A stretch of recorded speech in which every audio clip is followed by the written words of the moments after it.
World inbox એકેડમીની YouTube ચેનલમાં હું ચિંતન દવે આપ સૌનું હાર્દિક સ્વાગત કરું છું. જય હિન્દ, જય ભારત, હર હર મહાદેવ, જય શ્રી રામ. આજે આપણે લેવાનું છે એ છે એસિડ, બેઝ અને ક્ષાર. એસિડ, બેઝ અને ક્ષાર.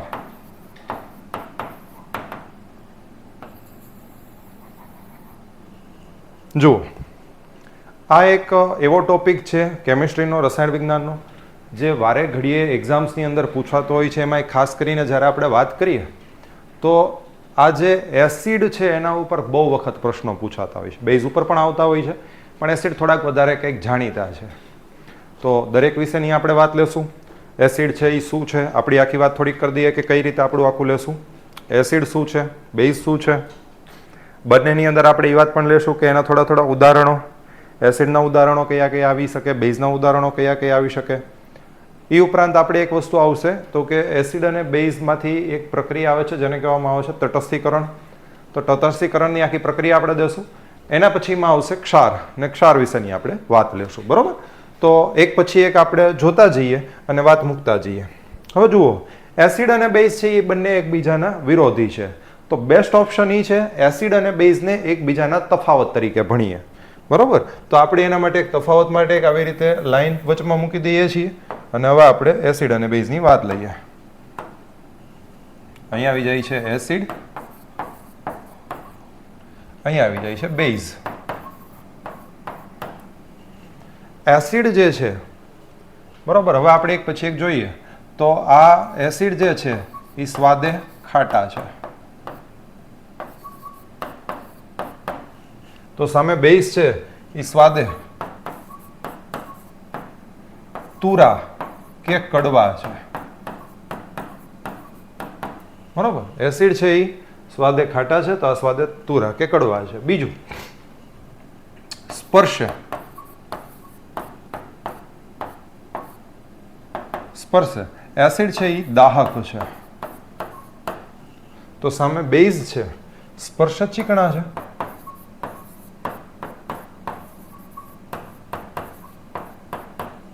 માનો કે તમને એમ કહેવામાં આવે કે કોઈ પણ પદાર્થ તમને હાથમાં આપ્યો અને તેનાથી આપણને તો કે દાહક થઈ, હાથમાં બળતરા થઈ, તો એ પદાર્થ કયો હશે? તો એ પદાર્થ છે એ એસિડ છે. એની જ બદલે કોઈ પણ પદાર્થ આપણને હાથમાં આપવાથી આપણને તો કે એકદમ ચીકણું લાગે છે, બરોબર, તો એ પદાર્થ છે એ બેઝ છે. એ જ રીતે એમાં આગળ વાત કરીએ આપણે તો અમુક સૂચકોની અહીંયા આગળ વાત આવે છે, એની વાત લઈએ આપણે. એક આવે છે લિટમસ પત્ર.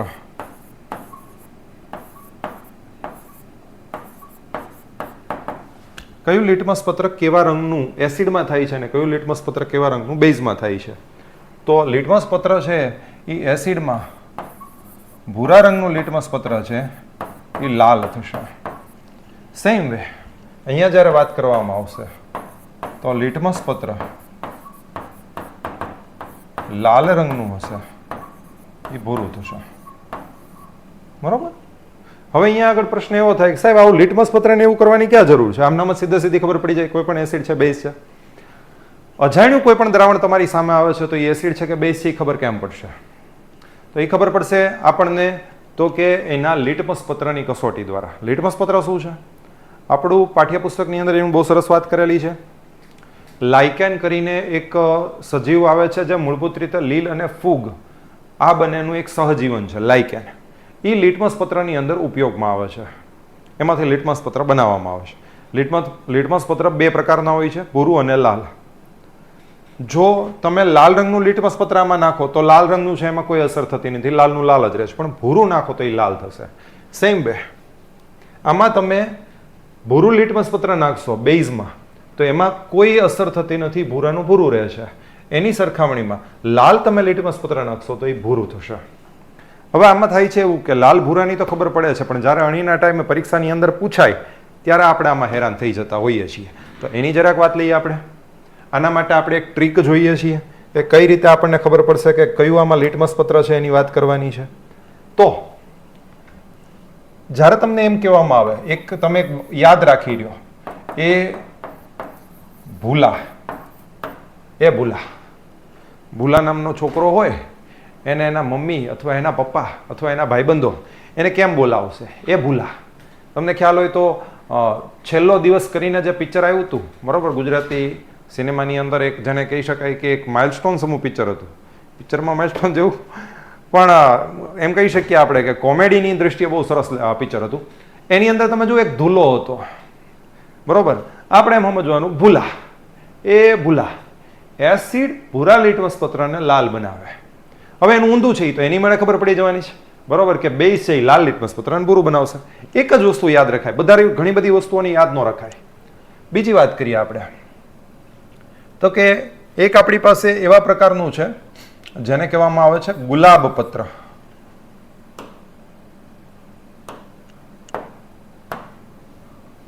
જાસૂદ પત્ર અથવા ગુલાબ પત્ર. તો આપણા પાઠ્યપુસ્તકની વાત એવી છે કે એ જાસૂદ પત્ર મૂળભૂત રીતે હોય છે ગુલાબી રંગનું. તો ગુલાબી રંગમાંથી એસિડમાં જ્યારે તમે એને નાખો છો તો ગુલાબી રંગમાંથી ફેરવાઈ જાય છે મેજન્ટા રંગમાં. મેજન્ટા એટલે કે લાલ જેવો રંગ, લાલ રંગમાં ફેરવાય છે. એને જો તમે બેઝમાં નાખો તો એ ગુલાબી રંગ જે છે, આછો ગુલાબી રંગ, એમાંથી ફેરવાય છે લીલા રંગમાં. બરોબર છે? તો આ થોડાક એવી વસ્તુઓ છે જેના વડે આપણને ખબર પડી શકે. આમાં આગળ જઈએ તો ઘણા બધા પ્રકારના સૂચકો છે. લેબોરેટરી લેવલે પણ અલગ અલગ સૂચકોનો ઉપયોગ થતો હોય છે. ઘણી બધી વસ્તુઓ છે, પણ આપણને ખ્યાલ આવે કે આવી રીતે આનો યુઝ થતો હોય છે. બીજી વાત તો કે આની પીએચ ગ્રેટર ધેન આની પીએચ લેસ ધેન 7 છે. એસિડની પીએચ હંમેશા 7 કરતાં ઓછી હોય છે. 7 કરતાં ઓછા હોય એ બધા એસિડ છે, 7 કરતાં વધારે હોય એ બધા બેઝ છે. આની પીએચ છે એ ગ્રેટર ધેન 7 છે. હવે અહીંયા આગળ એક વાત તમારા મગજમાં તરત ઈ આવે કે આ પીએચ શું છે, તો એની વાત જરાક જોઈ લઈએ. એક વૈજ્ઞાનિક થઈ ગયા એસપીએલ સોરેનસન.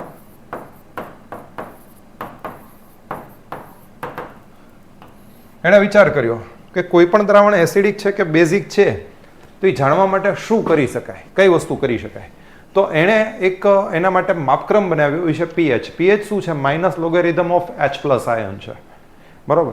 પણ ટૂંકાણમાં આપણે વાત કરીએ તો પીએચ નું મીટરે આવે છે અને પીએચ પેપર્સે આવે છે. એ પેપરને તમે એસિડમાં કે બેઝમાં બોલો એટલે તમને એની પીએચ જણાવી દે. એના આધારે તમે કહી શકો કે આની પીએચ આટલી છે. જેટલા એસિડ હશે બધાની પીએચ હંમેશા 7 કરતાં ઓછી હશે, જેટલા બેઝ હશે એની પીએચ હંમેશા 7 કરતાં વધારે રહેશે. તો આ આખો જે પોઈન્ટ છે એ મૂળભૂત રીતે પીએચ ઉપર આધારિત છે અને ઘણા બધા દ્રાવણોની પીએચ તમને પૂછે પણ છે. માનો દાખલા તરીકે એક આપણે વાત કરીએ તો લોહીની પીએચ કેટલી છે, આવો પ્રશ્ન એક વખત આવી ગયેલો છે. લોહીની પીએચ તો ખરેખર એની પીએચ એમ કહેવામાં આવે છે કે 7.0 થી 7.5 સુધી થઈ શકે, પણ આપણે આમ લખીએ તો 7.4 જેટલી છે એની પીએચ. મતલબ કે લોહી આપણું થોડુંક બેઝિક છે, બરોબર, 7 થી થોડુંક ઉપર, એટલે થોડુંક એવું બેઝિક છે, બહુ વધારે બેઝિક નથી. એ જ રીતના માનો દાખલા તરીકે તમને એમ કહેવામાં આવે દૂધની પીએચ કેવી છે, તો દૂધની પીએચ સાંભળજો 6.7 જેટલી એની પીએચ અબાઉટ છે. 6.7 જેટલી, મતલબ કે સેજ એસિડિક છે એવું તમે કહી શકો. એકચ્યુઅલમાં દૂધની અંદર એસિડિક જેવું તત્વનું પ્રમાણ થોડુંક એવું છે જ, અને એને થોડુંક વધારે જ્યારે તમે એને એક્ટિવેટ કરો છો ત્યારે તો આ દહીં બની જાય છે, બરોબર. તો આવી રીતે તમને અલગ અલગ પૂછી શકે. પાણીની પીએચની વાત કરી દઈએ માનો કે, તો દરેકની અંદર પાણી તો બહુ ક્લિયર છે. પાણી છે એ તટસ્થ છે, એની પીએચ 7 છે. મતલબ કે પાણી કેવું છે? તટસ્થ છે, બરોબર. તો પીએચ જેની 7 કરતાં ઓછી હોય એ બધા એસિડ છે, 7 કરતાં વધારે હોય એ બધા બેઝ છે. જેટલી એની પીએચ 7 કરતાં ઓછી હશે, માનો કે એક દ્રાવણની પીએચ 6 છે, એક દ્રાવણની પીએચ 4 છે, તો સમજો 6 કરતાં 4 છે એ વધારે એસિડિક છે. એ જ રીતે માનો દાખલા તરીકે એકની પીએચ છે એ 8 છે, એકની પીએચ 10 છે, તો 8 કરતાં 10 વાળું છે એ વધારે બેઝિક છે, સમજી લેજો. આ એટલે આના ઉપર પ્રશ્નો હોય છે, ધ્યાન રાખીને એકદમ આના જવાબ તમારે દેવાના છે. તો આમાં વાત લઈએ આપણે આગળ.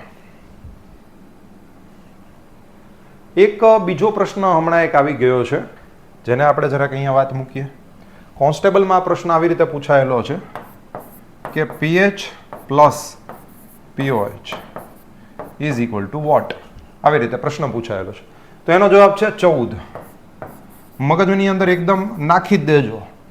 પીએચ અને પીઓએચ નો સરવાળો હંમેશા 14 થાય. મગજમાં ક્લિયર કટ નાખી દેજો.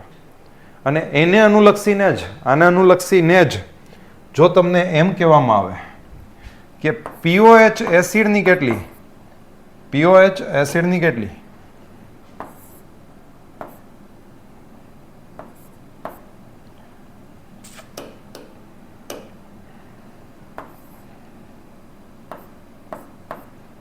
પીઓએચ એસિડની કેટલી, તો એ છે હંમેશા ગ્રેટર ધેન 7.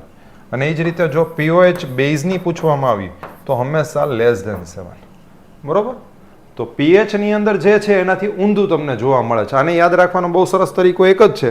એ પીએચ છે ને એ મોટા ભાગે ક્લિયર હોય છે બધાના મગજમાં કે એસિડની પીએચ 7 કરતાં ઓછી હોય, બેઝની પીએચ 7 કરતાં વધારે હોય. તમારે એનાથી એક સ્ટેપ આગળ એ વિચારવાનું છે કે પીઓએચ છે આનું ઊંધું છે. એટલા માટે એસિડની પીએચ ભલે 7 કરતાં ઓછી હોય, પીઓએચ છે એ 7 કરતાં વધારે હશે.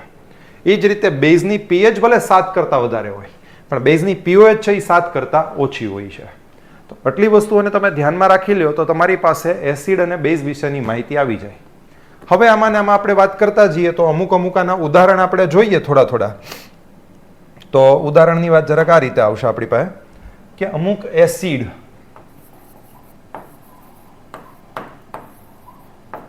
બરાબર જેના આપણે ઉદાહરણ લેવાના છે. તો સૌથી પહેલું માનો કે છે HCl,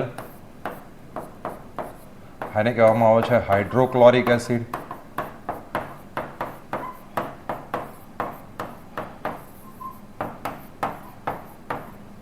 HCl હાઇડ્રોક્લોરિક એસિડ ઉપયોગમાં ક્યાં આગળ આવે છે તો કે આપણા જઠરમાં હોય છે. જઠરમાં ખોરાકનું પાચન કરે છે.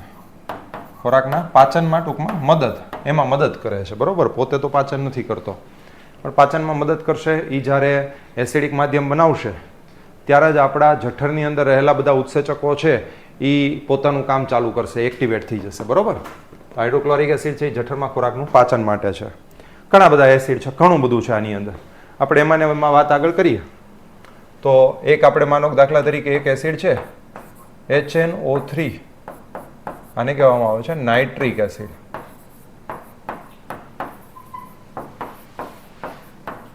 બરોબર. તો આ નાઇટ્રિક એસિડ છે એ શું કરે છે? નાઇટ્રિક એસિડ છે ને એ એમ આપણે કહી શકીએ કે જેટલા પણ પ્રકારના દારૂગોળાની બનાવટ કરવી હોય, વિસ્ફોટકની બનાવટ કરવી હોય તેમાં આનો ખૂબ ઉપયોગ થાય છે નાઇટ્રિક એસિડનો. પણ આની આપણે એક વાત લખીએ તો વાહનોના બુસ્ટર તરીકે આનો ઉપયોગ થતો હોય છે.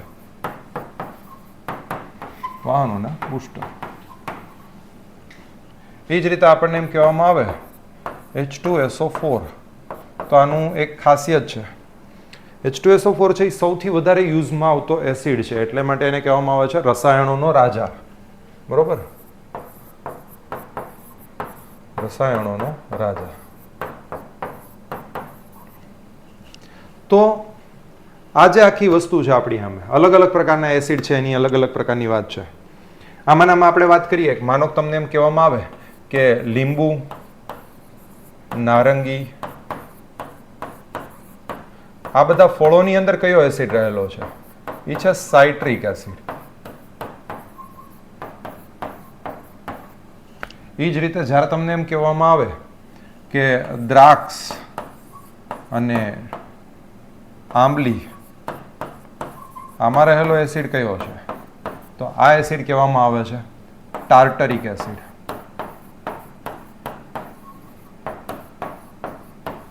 એ જ રીતે જ્યારે તમને એમ કહેવામાં આવે કે દહીં અને છાશ, આમાં રહેલો એસિડ કયો છે?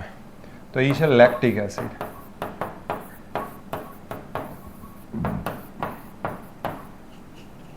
જૂના અભ્યાસક્રમને અનુલક્ષીને એક વખત પ્રશ્ન એવો પણ પૂછવામાં આવ્યો હતો 10મા ધોરણના પાઠ્યપુસ્તકને અનુલક્ષીને કે મધમાખીના ડંખમાં શું રહેલું છે?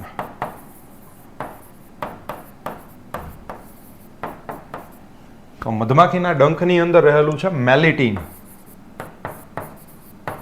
અને આ મેલિટીન છે ને એ પોતે એક એસિડિક પદાર્થ છે. પોતે એસિડ નથી સીધો, સમજી લેજો, એ પોતે એક એસિડિક પદાર્થ છે. એટલે મધમાખીનો ડંખ થાય ત્યાં આગળ આપણને બળતરા થાય. એ જ રીતે એક બહુ જાણીતું છે કીડીના ડંખમાં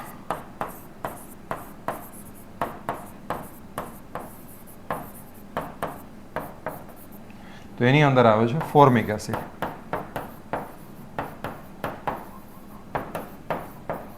બરોબર છે.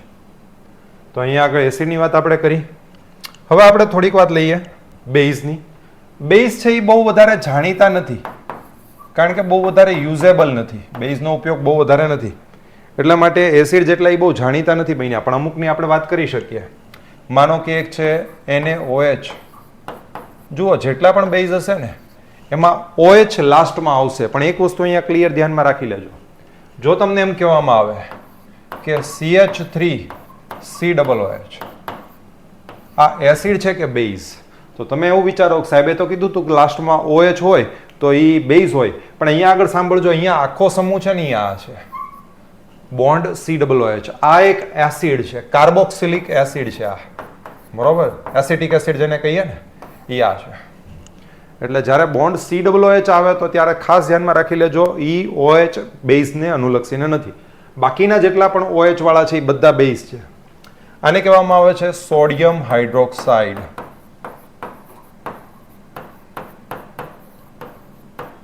Sodium hydroxide NaOH. આનો ઉપયોગ ક્યાં છે? બેઝ છે એની એક ખાસિયત છે, એ હંમેશા તો કે ચીકણા હોય છે. બરોબર, મેલને દૂર કરવાની પ્રક્રિયામાં આનો બહુ ઉપયોગ છે. એટલે આ બધાનો ઉપયોગ ત્યાં આગળ તમે જોશો આવશે. એક એનું ચીકણા છે એટલે ચોંટી જાય છે, તેનો ઉપયોગ એને અનુલક્ષીને આવશે. થોડીક વાતમાં સમજાઈ જાય. આ જે છે સોડિયમ હાઇડ્રોક્સાઇડ, એને કહેવામાં આવે છે કોસ્ટિક સોડા. અને આ જે કોસ્ટિક સોડા છે એનો ઉપયોગ થાય છે ડિટર્જન્ટની બનાવટમાં. બરાબર, ડિટર્જન્ટ, તમામ પ્રકારના ડિટર્જન્ટ છે આની મદદથી બને છે.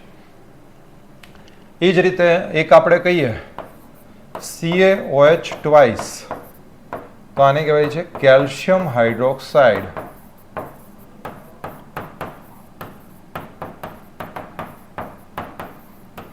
હવે જુઓ, જ્યાં પણ OH લખેલું આવે છે ત્યાં તમે જોયું હશે હાઇડ્રોક્સાઇડ લખેલું આવે છે. તો OH છે ને એ પોતે જ હાઇડ્રોક્સાઇડ છે. કોઈ પણ જગ્યાએ OH લખેલું હોય તો સમજી લેવાનું નાના હાઇડ્રોક્સાઇડ છે, અને OH લખ્યું એટલે સમજવાનું કે બેઝ છે. બરોબર. તો કેલ્શિયમ હાઇડ્રોક્સાઇડ આ શું છે? તો કે દિવાલને રંગવા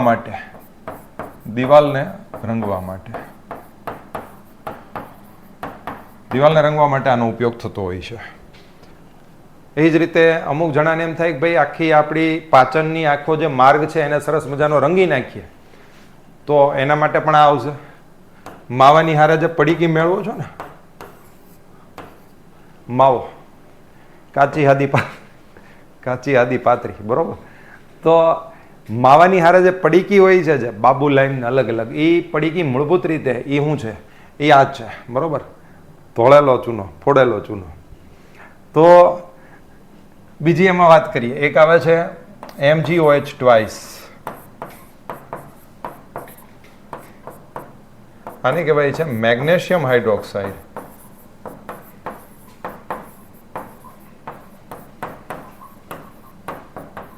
આનું બહુ અગત્યનું કામ છે.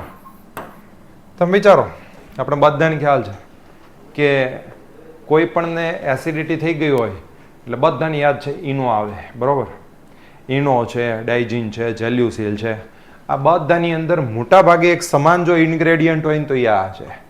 આ એસિડિટીનું નિવારક ઔષધ છે. બરોબર, આને કહી શકીએ એન્ટાસિડ. આમ ખરેખર આ શું છે? એન્ટી એસિડિટી ઔષધ, પણ એને ટૂંકાણમાં આપી દીધું એન્ટાસિડ. બરોબર, એન્ટાસિડ. તો એટલે માટે થઈને આ એક બેઝ છે. તો હવે આપણે આગળ વાત કરીએ આની અંદર. હવે એક નવી વસ્તુ આવે છે જેને કહેવામાં આવે છે તટસ્થીકરણ.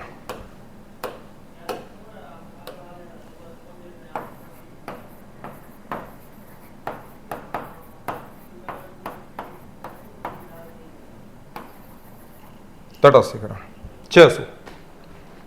એસિડ અને બેઝ બે એકબીજાના છે ને જબરા વિરોધી છે. આજે કેમ માનો દાખલા તરીકે રાજકારણની અંદર બે પક્ષ એકબીજાના કેવા વિરોધી હોય, એવા બાપે માર્યા વેર હોય ને એવા વેર છે એની અંદર જોરદારના. એટલે બે જ્યારે હામે બે આમ મળે ને ત્યાં તિખારા ઝરવા માંડે. જુઓ તમે, એમ આ બે મળે ને તો બેયના તિખારા જરવા માંડે. અને બેયને જો તમે ભેગા કરી દો, આમાં એક વસ્તુ એવી પણ છે કે માનો જેને બહુ વેર હોય ને હારી પટના, એને તમે ભેગા કરી દો તો બે એકબીજાનો વારો કમ્પ્લીટ કરી નાખે, બે એકબીજાનો વારો પૂરો કરી નાખે. બરોબર. શમે ન વેર વેરથી, શમે હંમેશા વેર અવેરથી. બરોબર. સ્નેહથી હંમેશા વેર છે એ શમે છે. તો વાત એવી છે કે એસિડ અને બેઝ એકબીજાના જબરા વિરોધી, એને તમે ભેગા કરી દો, બે એકબીજાની અસરો નાબૂદ કરી દે.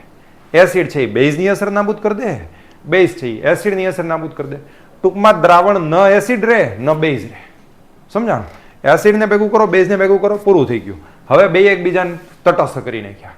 મતલબ કે એની પીએચ છે એ નથી 7 કરતાં વધારે રહેતી, નથી 7 કરતાં ઓછી રહેતી, 7 ઉપર આવી જાય છે, તટસ્થ. અને એટલા માટે આ પ્રક્રિયાનું નામ જ છે તટસ્થીકરણ. બરોબર. તો આપણે અહીંયા લખીએ આ પ્રક્રિયા છે શું, તો કે એસિડ અને બેઝને ભેગા કરતા તેઓ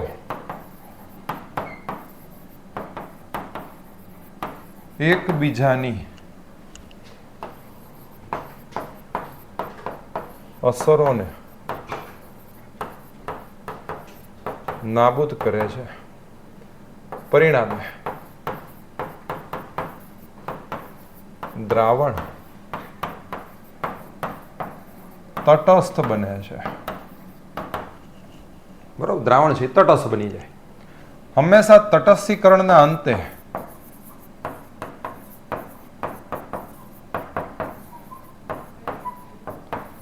ક્ષાર અને પાણી મળશે.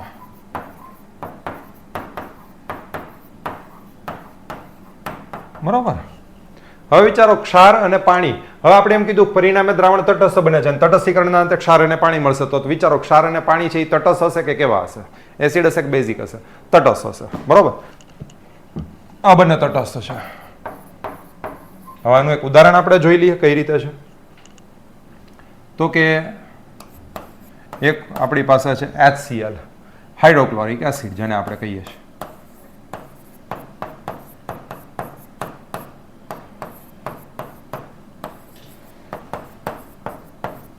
પ્લસ એક છે NaOH,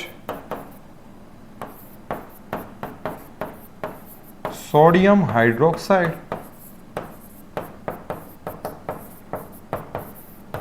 આ બંનેને કર્યા ભેગા.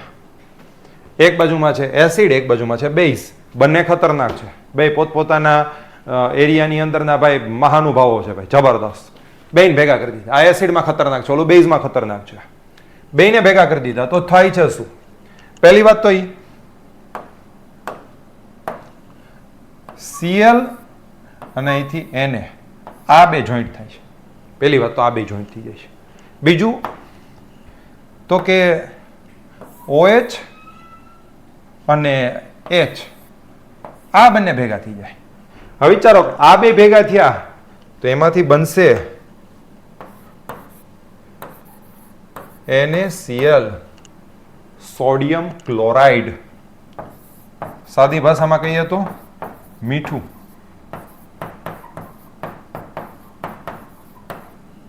સાદી ભાષામાં કહીએ તો મીઠું. બરોબર. આજે શીખ્યા છો ને, આજે આનો ઉપયોગ કરજો. ઘરે જમતી વખતે મીઠું ન માગતા, આ માગજો, સોડિયમ ક્લોરાઇડ અંબાવો. બરોબર.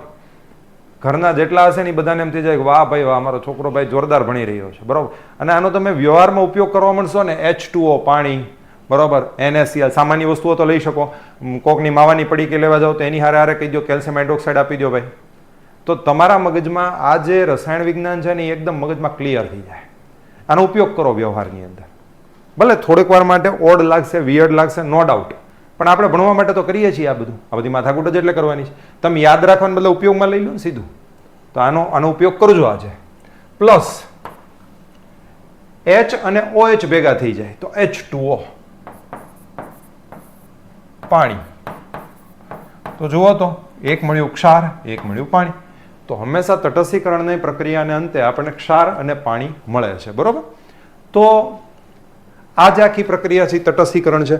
આના ઉપરથી પણ તમને પ્રશ્ન એવી રીતે પૂછી શકે કે સીધું એક સમીકરણ બનાવી નાખે ને સમીકરણમાં તમને એવું પૂછી લે કે આમાં એસિડ જણાવો અથવા આમાં બેઝ જણાવો અથવા આમાં ક્ષાર જણાવો. પાણી તો આમ ખબર પડવાની છે. હવે તમને ખ્યાલ કેમ આવશે કે આ તટસ્થીકરણની પ્રક્રિયા છે. માનો દાખલા તરીકે એસિડ બેઝ ને ક્ષાર પૂછી લીધા ને તો ક્લિયર કટ સમજી લેજો કે આ તટસ્થીકરણની પ્રક્રિયા છે. પેલું તો તટસ્થીકરણની પ્રક્રિયામાં પ્રક્રિયા પૂર્ણ થયા પછી પાણી સિવાયમાં જે મળશે એ ક્ષાર હશે મોસ્ટ ઓફ ધ ટાઈમ. પણ એ પ્રક્રિયાની શરૂઆતમાં જે આપ્યા હશે એ એસિડ અને બેઝ હશે. ખબર કેમ પડશે કે એસિડ છે કે બેઝ? તો એક તો ક્લિયર છે કે મોટાભાગના એસિડ આપણે અત્યારના જે ભણ્યા એની અંદર નામ આવી ગયા છે, તમારી સામે ધ્યાનમાં છે. એ સિવાયમાં માનો કે અમુક જાણીતા એસિડની વાત કરવી હોય તો તમારે 10મા ધોરણના પાઠ્યપુસ્તકમાં જોઈ લો એટલે ક્લિયર થઈ જાય. બેઝનું એક બહુ જ મસ્ત પાસું છે અને એ છે આ OH. OH થી તમને એકદમ ક્લિયર થઈ જાય કે આ બેઝ જ છે. કોઈ માથાકૂટ જ કરવાની જરૂર નથી. સીધું OH જોઈ લો, આ બેઝ છે. Clear cut. બરોબર. તો તમને આવી રીતના બીજો કોઈ પણ તમને તમારી સામે સમીકરણ લાવીને એવું પણ પૂછી શકે કે આમાંથી એસિડ જણાવો, આમાંથી બેઝ જણાવો, આમાંથી ક્ષાર જણાવો, આમાંથી પાણી જણાવો. બરોબર. તો એને તમારે ધ્યાનમાં લેવાના છે. હવે આવે છે કેટલાક જાણીતા ક્ષાર. પછી એની અંદર ખરેખર વાત આવશે ને બહુ લિમિટેડ આવશે. જોજો કેટલાક જાણીતા ક્ષાર. તો એમાં આપણે લઈએ છીએ મીઠું. બરોબર. મીઠું એવી વસ્તુ કે જેને ગાંધી બાપુએ, મહાત્મા ગાંધીએ દાંડી કૂચ વડે આને લોકપ્રિય કરી દીધું. આખા વિશ્વની અંદર આને લોકપ્રિય કરી દીધું. તમે નહીં માનો કે તમારો જે પગાર આવે છે ને એને આપણે સેલરી શું કામ કહીએ છીએ? બસ સેલરી. એની પાછળનું કારણ આ છે. રોમન જે સૈનિકો હતા એને પગાર તરીકે એને મીઠું આપવામાં આવતું અને એ જે સોલ્ટ છે ને એના ઉપરથી નામ પડ્યું સેલરી. એટલે આપણે એને સેલરી કહીએ છીએ. અને મીઠું અગત્યની વસ્તુ છે, નો ડાઉટ. મીઠું થોડાક પ્રમાણમાં આપણા શરીર માટે રોજિંદુ જરૂરી વસ્તુ છે. એમાં એમાં સરકારે હવે ફોર્ટિફાઈડ કરીને એને બનાવી નાખ્યું છે આયોડિન વાળું. તો એનાથી તો બહુ મોટો ફાયદો છે. એટલે આયોડિન વાળું મીઠું પણ ખાઈ શકાય. એ જ રીતે આપણું આયુર્વેદ એમ કહે છે કે ભાઈ આ કોઈ મીઠાને બદલે તમે સિંધા લૂણનો ઉપયોગ કરો, કરવું જોઈએ. સરસ વસ્તુ છે. પણ હા, ઓવર નહીં. બુદ્ધ ભગવાને આપણને વર્ષો પહેલા કીધું હતું મધ્યમ માર્ગ શ્રેષ્ઠ માર્ગ. ન વધારે ન ઓછું તો બહુ સરસ રહે. બરોબર. તો મીઠાની આપણે વાત કરી દઈએ અહીંયા આગળ. મીઠાની સૌથી પહેલી ખાસિયત, સૌથી વધારે માત્રામાં મળી આવતો ક્ષાર હોય ને તે આ મીઠું છે. પહેલું તો સૌથી વધારે, અને સૌથી વધારે ખાવામાં ઉપયોગમાં લેવામાં આવતો એ ક્ષાર તો અહીંયા મીઠું છે. તમે નહીં માનો, વચમાં જ્યારે આના પેપર સેટર્સ જે હતા એની પાસે કોઈ પ્રશ્ન નહોતા રહ્યા, સાંભળજો, તો એણે એવો પણ પ્રશ્ન પૂછેલો છે તમે જૂના પેપર જોવો ને તો કે મનુષ્યના આંસુમાં કયું રસાયણ રહેલું છે? છોકરું વિચાર કરવા માંડે, ખાડું મનુષ્યના આંસુમાં ના તો આપણે ભણવામાં આવ્યું જ નથી. આંસુ ખારા હોય, મીઠું હોય, સોડિયમ ક્લોરાઇડ, NaCl, સાવ સામાન્ય વસ્તુ. બરાબર. તો NaCl, સોડિયમ ક્લોરાઇડ,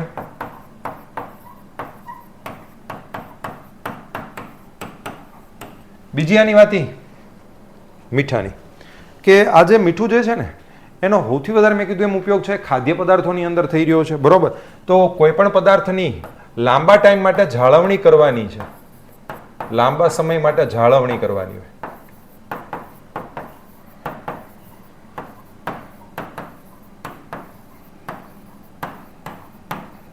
તો એની અંદર આનો ઉપયોગ થતો હોય છે.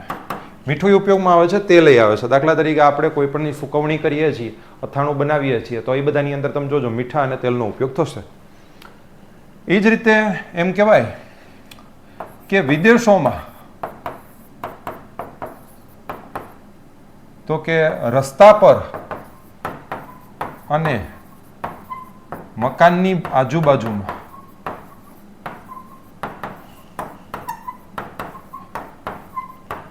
મીઠું છાંટવામાં આવે છે.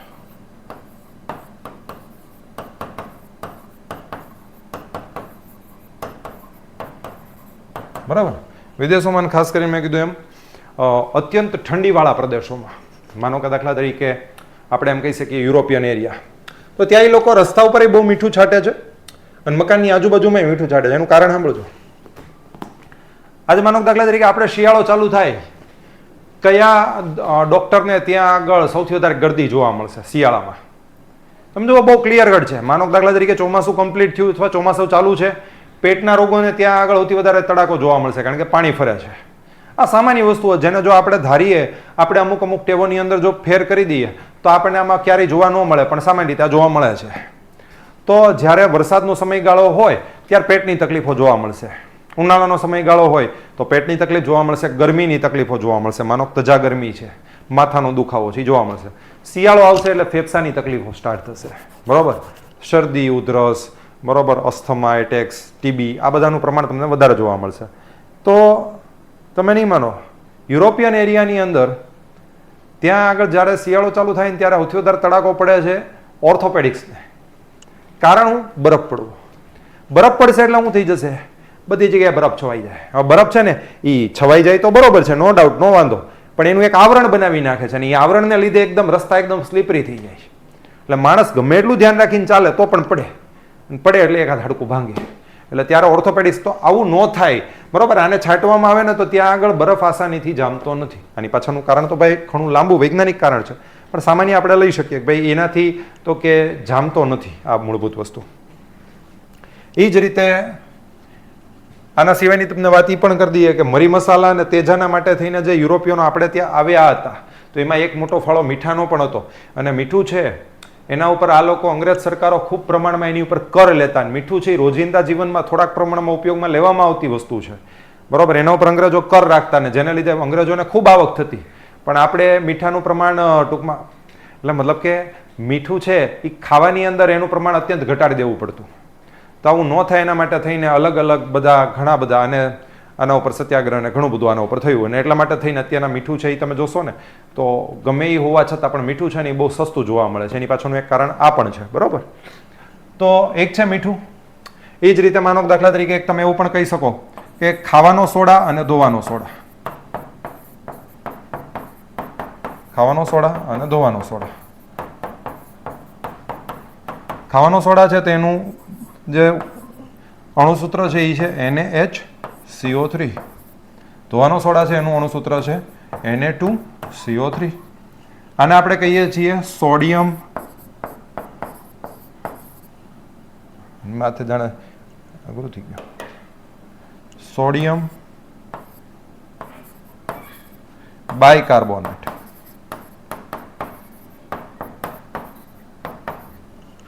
અને આને કહેવામાં આવે છે સોડિયમ કાર્બોનેટ.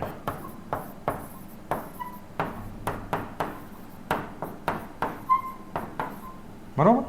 ધોવાનો સોડા, ખાવાનો સોડા, મૂળભૂત રીતે આ બે શું છે, આ બધા ક્ષાર છે, બરોબર. આ બધા છે ક્ષાર જ છે. ઇવન સાબુ છે એ પણ ક્ષાર છે. પણ એ બધાના જ્યારે તમે જલીય દ્રાવણ બનાવો, જલીય દ્રાવણ, તો એ બેઝ તરીકે વર્તે છે.